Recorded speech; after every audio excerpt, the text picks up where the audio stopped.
Bonjour, je m'appelle Martin Brecker. Alors vous pouvez dire Brecker, on a pris l'habitude de dire ça. L'œil humain est capable de distinguer environ 300 000 nuances de couleurs différentes. Pourtant, les cellules qui sont au fond de nos yeux sont capables seulement d'en déceler 3. Le rouge, le vert, le bleu. Je sais, s'il y a des scientifiques ou des médecins dans la salle, je sais que je suis en train d'un petit peu simplifier, en train de prendre un grand raccourci là, mais je m'intéresse qu'à l'idée générale. Nos yeux ne sont capables que de voir 3 couleurs, mais est capable de les superposer. Et en superposant ces 3 couleurs, on arrive aux 300 000 couleurs que l'œil est capable de voir. Et bien plus de couleurs qu'il y a dans la nature. Ma proposition pour vous, ce matin, c'est que chacun d'entre nous, nous sommes aussi, pas une composition de 3 couleurs, mais une composition de 3 personnages. 3 personnages que nous rencontrons dans un tout petit livre de la Bible, le livre de Philémon. Alors, on va faire quelque chose qu'on fait rarement à l'Église, c'est de lire un livre dans son entièreté. Nous allons lire tout le livre de Philémon.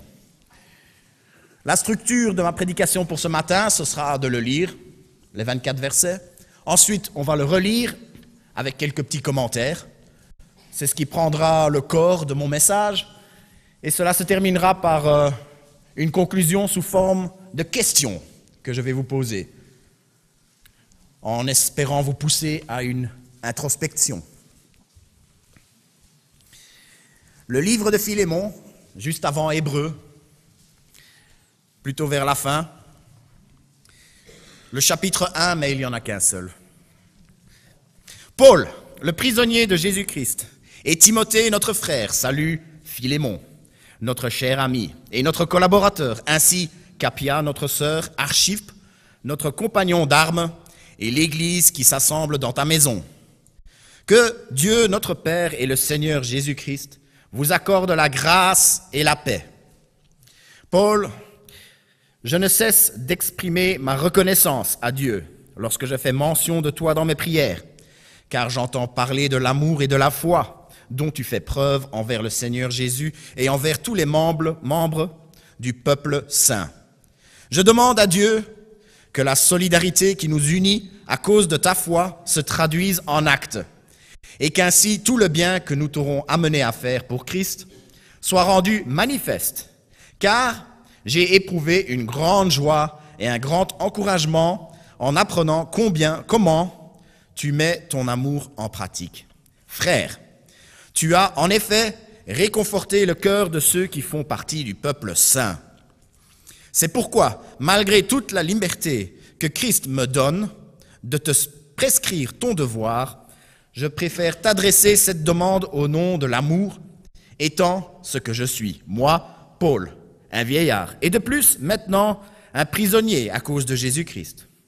Je t'adresse cette demande au sujet de mon enfant, Onésime, dont je suis devenu le père spirituel ici en prison. Autrefois, il t'était inutile, mais maintenant, il est utile, à toi comme à moi. Je te le renvoie donc, lui qui est devenu comme une partie de moi-même. Personnellement, je l'aurais volontairement gardé auprès de moi. Il aurait pu ainsi me rendre service à ta place, alors que je suis en prison à cause de l'Évangile. Je n'ai cependant rien voulu entreprendre sans ton assentiment, pour que le bienfait que tu m'aurais ainsi accordé ne soit pas forcé, même en apparence, mais entièrement volontaire. D'ailleurs, qui sait, peut-être Onésime a-t-il été séparé de toi pour un temps, afin que tu le retrouves pour toujours. Non plus comme un esclave, mais bien mieux qu'un esclave, comme un frère très cher. Il l'est tellement pour moi. Combien plus le sera-t-il pour toi, en tant qu'homme et en tant que frère dans le Seigneur? Par solidarité envers moi, accueille-le comme s'il s'agissait de moi-même. Si tu as été lésé par lui, ou s'il te doit quelque chose, porte cela sur mon compte.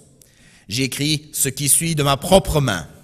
Moi, Paul, je te rembourserai ces dettes.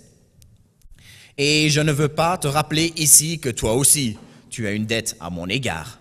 C'est ta propre personne. Oui, frère, fais-moi cette faveur à cause du Seigneur. Réconforte mon cœur. Pour l'amour de Christ, je t'adresse cette lecture avec la certitude que tu répondras à mon attente. Et même, je le sais, tu feras encore plus que je ne le demande. En même temps, prépare-moi une chambre. J'ai bon espoir de vous être rendu bientôt en réponse à vos prières. Épaphras, qui est en prison avec moi à cause de Jésus-Christ, te fait bien saluer. Et de même que Marc, Aristarque, Démas et Luc, mes collaborateurs. Que le Seigneur Jésus-Christ vous accorde sa grâce. Découvrons un peu ces trois personnages en parcourant ce livre. Dia suivante. Paul, le prisonnier de Jésus-Christ, et Timothée, notre frère, saluent Philémon, notre cher ami et notre collaborateur. Les deux premiers personnages sont d'abord Paul. Il se trouve en prison à Rome. Et puis, il y a son compagnon de travail, Timothée, est auprès de lui. Et puis, il y a le destinataire de cette lettre, le deuxième personnage, Philémon. Et Paul semble avoir beaucoup d'affection pour lui.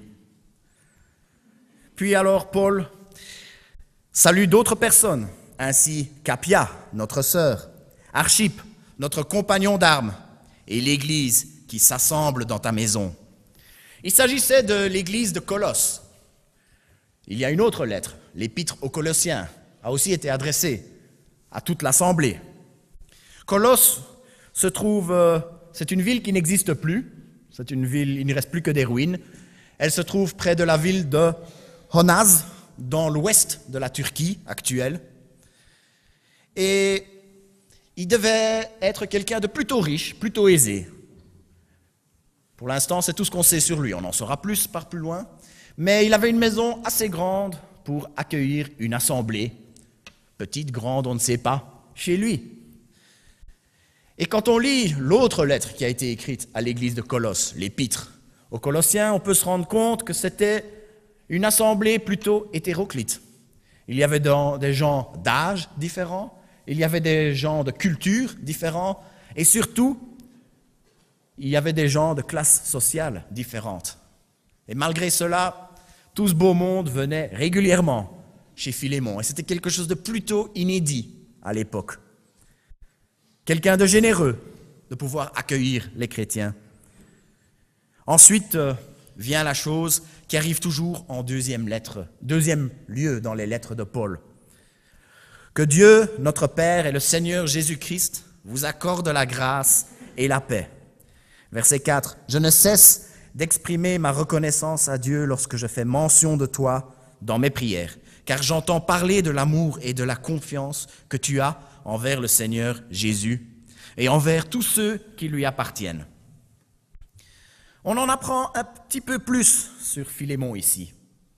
On se rend compte que Paul a eu vent de cette générosité. Paul est au courant de toutes les bonnes choses que Philémon avait faites et il s'en réjouit. Il est heureux de savoir que cet ami, ce frère, fait tant de bonnes choses.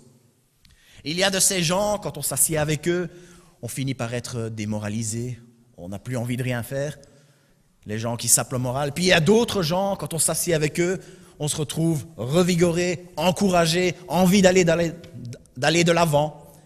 Et Philémon, visiblement, fait partie de ces gens-là. Ensuite, les compliments prennent encore plus d'ampleur. Dia suivante. Je demande à Dieu que la solidarité qui nous unit à cause de ta foi se traduise en actes et qu'ainsi tout le bien que nous t'aurons amené à faire pour le Christ soit rendu manifeste. Car j'ai éprouvé une grande joie et un grand encouragement en apprenant comment tu mets ton amour en pratique. Frère, tu as en effet réconforté le cœur de ceux qui appartiennent à Dieu. Dia suivante. C'est pourquoi, malgré toute la liberté que Christ me donne de te prescrire ton devoir, je préfère t'adresser cette demande au nom de l'amour, étant ce que je suis, moi, Paul, un vieillard, et de plus maintenant un prisonnier à cause de Jésus-Christ. Je me souviens, il y a pas mal d'années, d'une interview d'un journaliste sportif à la radio. Et c'était à l'époque où nos illustres Diables Rouges faisaient une consommation plutôt rapide d'entraîneurs. Les entraîneurs ne faisaient pas long feu chez eux à un certain moment. Il y avait des problèmes, il y avait des disputes, il y avait des matchs perdus, énormément à ce moment-là.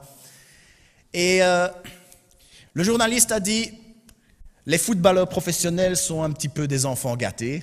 Ça ne surprend personne. Et quand on a des enfants gâtés, parfois il faut les secouer un peu et parfois il faut les prendre par la main.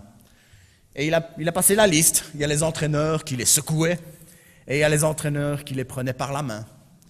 Il y a deux façons de confronter les gens. Parfois il faut les secouer, parfois il faut faire la manière douce, prendre par la main. Et ça, c'est la manière que Paul choisit ici. Parce qu'il aurait tout simplement pu ordonner « Philémon, je veux que tu fasses ceci ». Parce que c'était quand même l'apôtre Paul. C'était un vieillard, on respectait beaucoup les vieillards à l'époque dans cette culture-là. Il était prisonnier pour l'Évangile. Ça lui donne quand même une certaine crédibilité. En plus, c'était le fondateur de l'église de Colosse, c'était le père spirituel de Philémon. Un fameux CV. En plus, il y a le fait que dans 2 Timothée, il a dit « J'ai été établi prédicateur, apôtre et enseignant. » Prédicateur, apôtre, enseignant. Un joli CV, n'est-ce pas?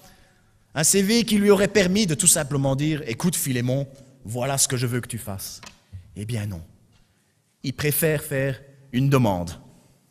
Il choisit la manière douce. Au lieu d'ordonner, il demande. Le verset 10. Je t'adresse cette demande au sujet de mon enfant, Onésime, dont je suis devenu le père spirituel, ici, en prison. On en arrive au 3e personnage, Onésime. On le découvre aussi petit à petit, au fur et à mesure qu'on avance dans ce passage. Tout ce qu'on sait pour le moment, c'est que Onésime est quelqu'un qui s'est tourné vers Jésus grâce à la prédication, grâce au ministère de l'apôtre Paul. Paul, comme on avait vu plus haut, il était en prison, mais visiblement, il n'était pas enfermé et écarté de la société. Il était capable d'écrire des lettres.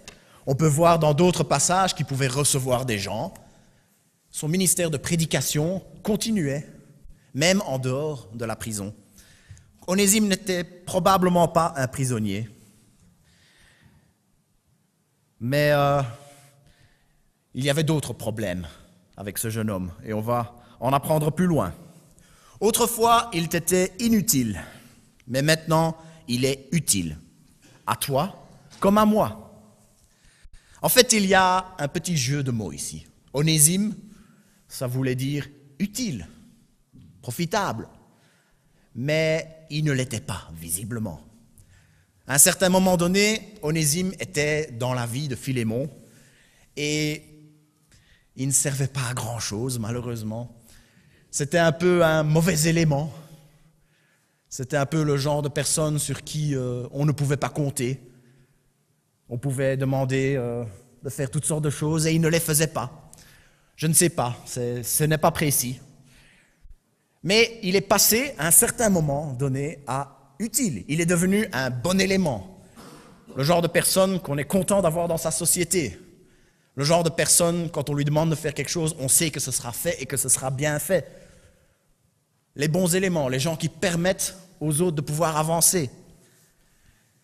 Onésime est passé de mauvais éléments à bon élément, tout simplement parce que Dieu avait opéré une transformation en lui. Il s'était tourné vers Dieu, il s'était converti. Et Dieu a commencé à opérer un changement en lui. Et ce changement a permis de passer à inutile à utile. Et la belle histoire d'affection fraternelle continue, le verset 12. Je te le renvoie donc, lui qui est devenu comme une partie de moi-même. Personnellement, je l'aurais volontiers gardé auprès de moi. Il aurait pu ainsi me rendre service à ta place, alors que je suis en prison à cause de la bonne nouvelle. Se séparer d'Onésime est en fait un réel sacrifice pour Paul. Il a une amitié, il a de l'affection pour ce jeune homme. Et c'est une affection, une amitié qui lui apporte beaucoup.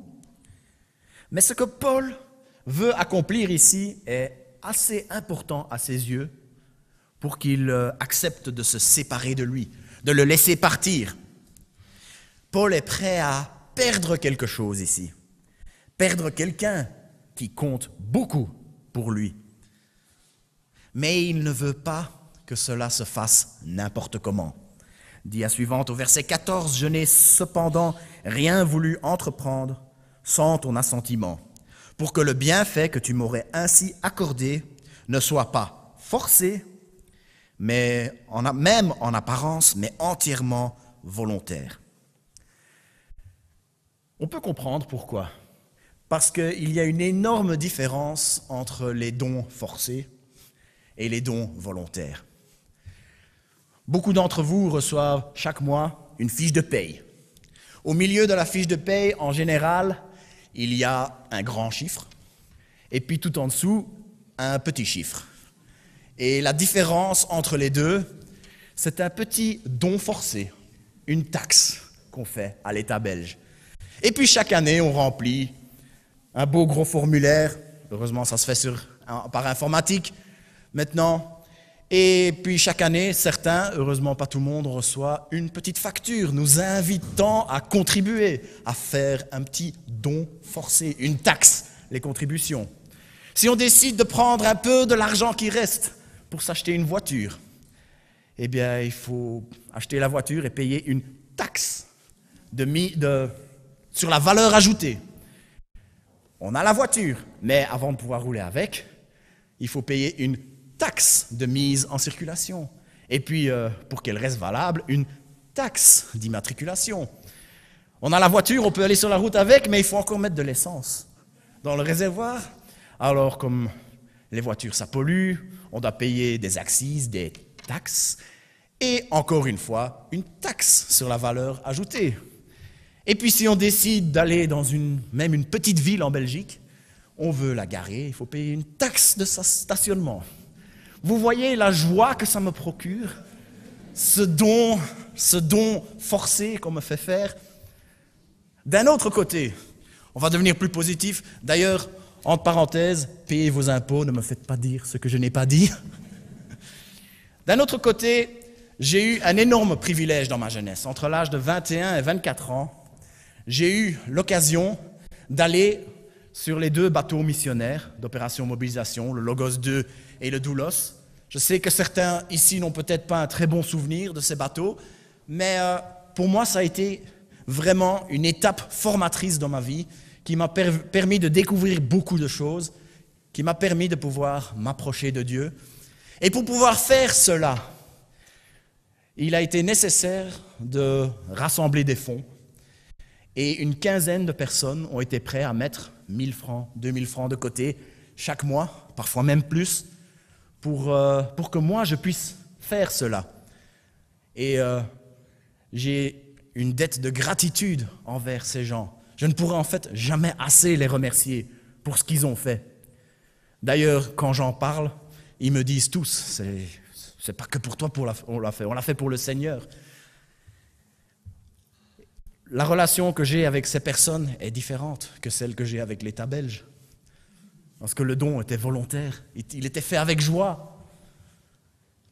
Et on comprend très bien pourquoi l'apôtre Paul voulait que ce bienfait que Philémon accorde à Paul soit quelque chose de volontaire. Alors c'est pour ça qu'il choisit la manière douce. Au lieu de tout simplement ordonner, il lui demande.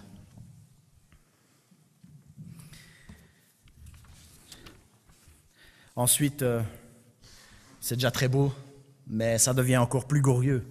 Verset 15. D'ailleurs, qui sait, peut-être que Onésime a été séparé de toi pour un temps, afin que tu le retrouves pour toujours. Moi, je suis ce qu'on appelle un enfant de missionnaire. Je ne suis plus un enfant, mais on reste à vie un enfant de missionnaire. Mes parents étaient missionnaires. Et nous autres, les enfants de missionnaires, on grandit dans un monde un peu atypique. Je ne sais pas si ça a fait de moi quelqu'un d'atypique, ce sera à vous de juger, mais en fait, il n'y a pas de formule type. On ne peut pas dire tous les enfants de missionnaires terminent comme ça. Tout simplement parce que les missionnaires, ils ont différentes manières de gérer une vie de famille, une vie de ministère, et aussi parce que les différents enfants de missionnaires, ils ont différentes manières de réagir à cette vie un peu atypique.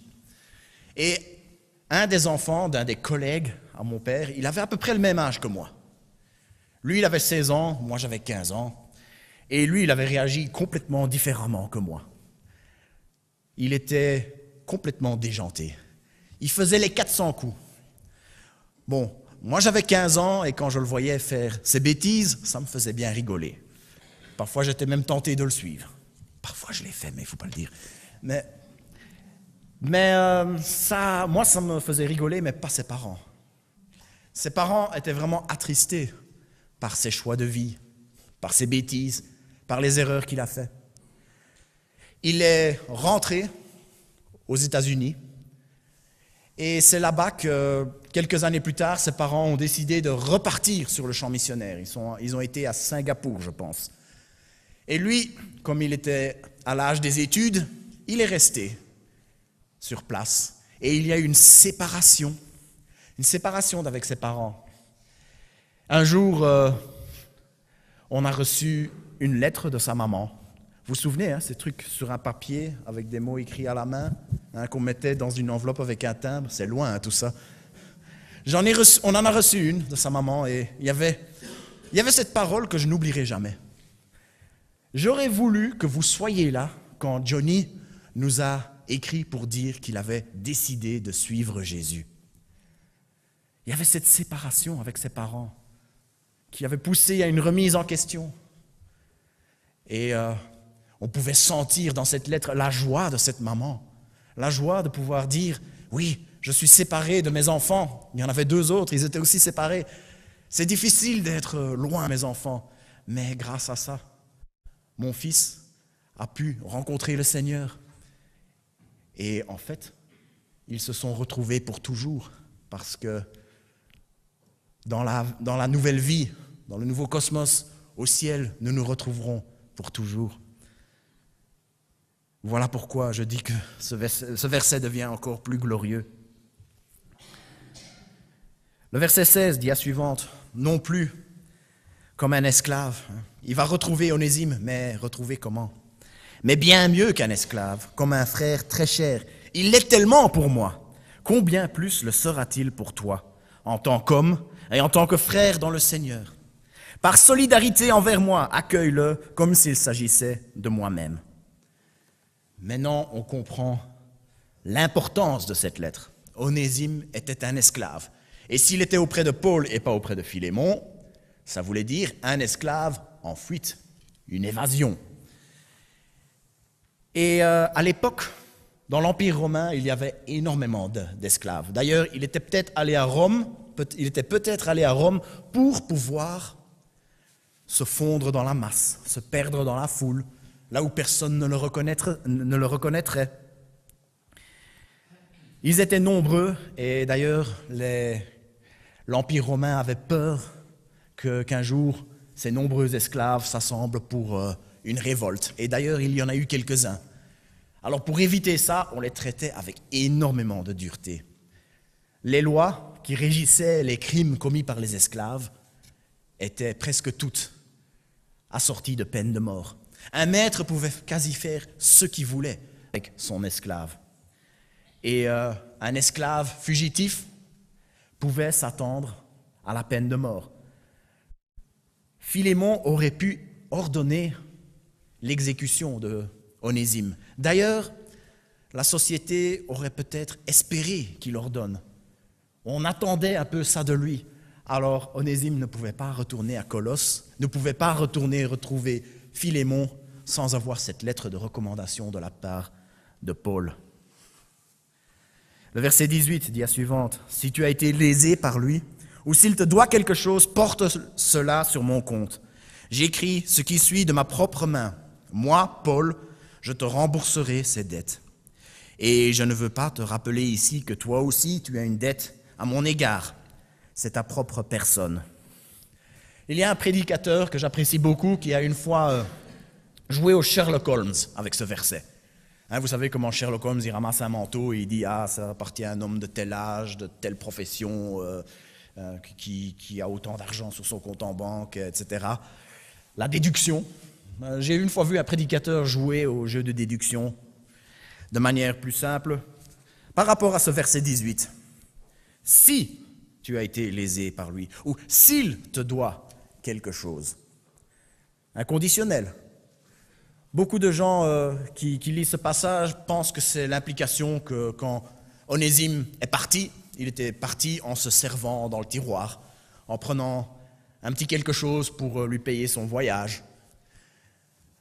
C'est possible, c'est pas tout à fait impossible, mais je crois que si on tient compte de ce conditionnel, il doit ou bien s'agir d'une mauvaise compréhension, il devait peut-être s'agir d'une fausse accusation, ou alors il y avait peut-être le fait que Onésime n'était plus là, que Philémon avait été obligé d'acheter un autre esclave qui aurait fait qu'il y avait un manque à gagner. Si réellement Onésime avait volé quelque chose, je crois qu'il aurait dit à Paul. Et Paul aurait écrit « Pour ce qu'il a volé, voilà, je te rembourse ». Peu importe en fait, parce qu'on voit ce que Paul est prêt à faire. Même s'il s'agit juste d'une mauvaise compréhension ou d'une fausse accusation, Paul est quand même prêt à mettre la main au portefeuille. Il est prêt à perdre quelque chose. Il est prêt à faire un sacrifice parce que ce souci qu'il y avait entre Philémon et Onésime lui pesait sur le cœur.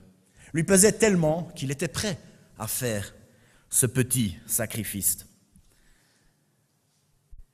Le verset suivant, le verset 20. « Oui, frère, fais-moi cette faveur à cause du Seigneur. Réconforte mon cœur pour l'amour du Christ. » Paul avait vraiment à cœur l'unité. Ce problème entre Onésime et Philémon lui pesait sur le cœur. Cela lui faisait énormément de peine. Il avait à cœur l'unité, il avait à cœur les relations entre frères et sœurs. La réconciliation, la restitution d'Onésime auprès de Philémon allait lui apporter un grand réconfort. C'est ce que dit le passage. Verset 21, « Je t'adresse cette lettre avec la certitude que tu répondras à mon attente, et même, je le sais, tu feras encore plus que je ne le demande. » En fait, on n'a pas l'épilogue de cette histoire. Dans le Nouveau Testament, on ne voit pas la fin de l'histoire, on ne sait pas si Philémon a bien voulu qu'Onésime revienne, on ne sait pas si Philémon a exigé que Paul lui verse l'argent qu'il avait promis, on ne sait pas si Onésime a pu retourner auprès de l'apôtre Paul. Mais dans certains écrits du fin du 1er siècle, début du 2e siècle, on a certains écrits qui n'ont peut-être pas de valeur théologique, mais qui nous donnent des indications historiques intéressantes. Il y a des indications comme quoi Onésime a bien été pardonné et qu'il a eu un grand ministère après. Une des choses qu'il aurait fait, c'est qu'il aurait fait le tour de l'Empire et il aurait rassemblé toutes les lettres. Les lettres que Paul avait écrites à Timothée, à Tite, aux Romains, aux Éphésiens, aux Galates. Il aurait rassemblé tout ça pour que nous puissions avoir notre Nouveau Testament aujourd'hui. Il y a aussi une lettre écrite par un certain Ignace d'Antioche, vers l'an 110, une période où Onésime devait être assez âgé, où il écrit ceci: « J'ai reçu de vous, de toute votre multitude, au nom du Seigneur, à travers Onésime, un homme d'un amour inexprimable, et votre évêque dans la chair. Je prie par Jésus pour que vous puissiez aimer et que vous puissiez demander et chercher à être comme lui. Et béni soit celui qui vous a octroyé, étant digne de recevoir un évêque aussi excellent. Et il y a beaucoup d'éléments dans ce fameux écrit d'Ignace d'Antioche qui indiquent qu'il s'agirait très probablement de cet Onésime. Ensuite, Paul conclut la lettre. Verset 22 dit la suivante. « En même temps, prépare-moi une chambre. J'ai bon espoir de vous être rendu bientôt, en réponse à vos prières.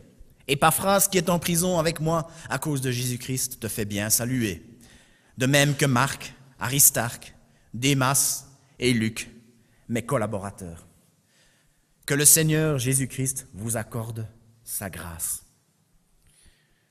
Une des plus grandes tâches qu'ont les pasteurs, qu'ont les anciens, ont les enseignants, les gens qui enseignent la parole de Dieu, c'est de pouvoir pousser les enfants de Dieu, pour pouvoir pousser le peuple de Dieu ici sur terre à s'examiner soi-même. Et c'est ce que je vous invite à faire pour conclure ce message aujourd'hui. Revenons aux 300 000 couleurs dont j'ai parlé au début. Tout comme chaque couleur que nous voyons est la composition de 3 couleurs de base, chacun d'entre nous, nous sommes la composition de ces 3 personnages, d'Onésime, de Philémon, de Paul. Il n'y a que les proportions qui changent. Peut-être que vous êtes tous les 3, certainement. Peut-être que dans situation A, vous êtes Onésime. Dans situation B, vous êtes encore Onésime. Et dans situation C, vous êtes Philémon. Situation D, vous êtes Paul. Posons-nous ces questions. Est-ce que je suis l'Onésime de quelqu'un? Est-ce que j'ai fait du tort à quelqu'un? Onésime a changé. Est-ce que j'ai besoin de changer? Est-ce que vous vous dites, à mon âge, on ne change pas? Ne pensez-vous pas que Dieu n'est assez puissant pour changer toute personne, sans exception? Faut-il que je retourne vers quelqu'un? Ou alors, suis-je le Philémon de quelqu'un? Quelqu'un m'a-t-il fait du tort? On est parfois plus rapide à le reconnaître. Y a-t-il quelque chose que je peux faire pour que cette réconciliation puisse avoir lieu? Est-ce que je dois reconnaître les changements qui ont eu lieu dans cette autre personne? Dois-je être prêt à peut-être perdre quelque chose pour que cette réconciliation puisse avoir lieu? Ou suis-je le Paul de quelqu'un? Est-ce que j'ai, comme l'apôtre Paul, l'unité de l'Église à cœur? Est-ce que j'ai les relations entre les frères et sœurs, entre frères et frères, sœurs et sœurs? Est-ce que j'ai cela vraiment à cœur? Est-ce que cela m'attriste quand il y a des disputes? Suis-je comme Paul prêt à perdre quelque chose, prêt à me mouiller pour qu'une de ces réconciliations puisse avoir lieu? En fait, je connais pas mal de gens ici, mais je connais très peu des relations entre vous. Ce qui est le grand avantage d'être prédicateur invité. J'ai l'avantage de pouvoir dire des choses comme je viens de dire, sans m'exposer à grand-chose. Mais que chacun s'examine soi-même. En tant qu'Église, nous sommes observés. Nous sommes les ambassadeurs de Christ sur la terre. Nous sommes une vitrine. Quand les gens nous regardent, est-ce qu'ils voient ce que Jésus a voulu? Est-ce qu'ils voient ce que Jésus a toujours voulu qu'ils puissent voir? N'oublions pas ce commandement qu'il a donné. Je vous donne un commandement nouveau. Aimez-vous les uns les autres. Oui, comme je vous ai aimé, aimez-vous les uns les autres. À ceux-ci, tous reconnaîtront que vous êtes mes disciples, à l'amour que vous avez les uns pour les autres. Prions. Seigneur notre Dieu, nous chantons assez souvent, et le monde saura que nous sommes chrétiens par l'amour dont nos actes sont empreints. Ce n'est qu'un chant, mais c'est une réalité. Seigneur, nous voulons que cette vitrine que nous présentons au monde soit une vitrine où les relations sont belles. Seigneur, si nous sommes des Onésimes, montre-nous là où nous devons changer. Montre-nous là où des efforts sont nécessaires. Seigneur, si nous sommes des Philémons, montre-nous là où d'autres ont changé, là où il faut pardonner à d'autres. Si nous sommes des Paul, Seigneur, montre-nous là où nous pouvons nous mouiller. Montre-nous là où il y a quelque chose à faire. Seigneur, que grâce à cela, cette Église, que l'Église en Belgique, l'Église dans le monde, soit un lieu où on voit cet amour, soit un lieu où on voit que nous sommes tes disciples, que nous sommes tes enfants, adoptés, que cela puisse être vu comme quelque chose de beau que toi seul peux créer, quelque chose de beau qui donne envie de se tourner vers toi, qui donne envie de s'intéresser à toi. Oui Seigneur, c'est ce que nous désirons pour ta gloire, pour que ton nom soit glorifié. Au nom de Jésus. Amen.